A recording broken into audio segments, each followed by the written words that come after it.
এখানে কাজে গেছিল পরে ছাদের উপর থেকে নামতে গিয়া পড়ে গেছে গা।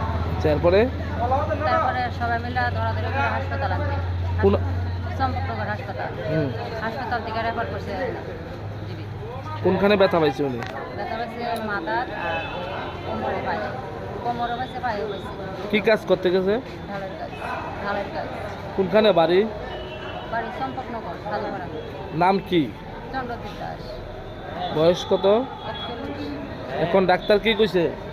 ডাক্তারে মানে চিকিৎসা করতেছে, চিকিৎসা এক্সরে দিচ্ছে, ডিরেক্ট পাইছে না।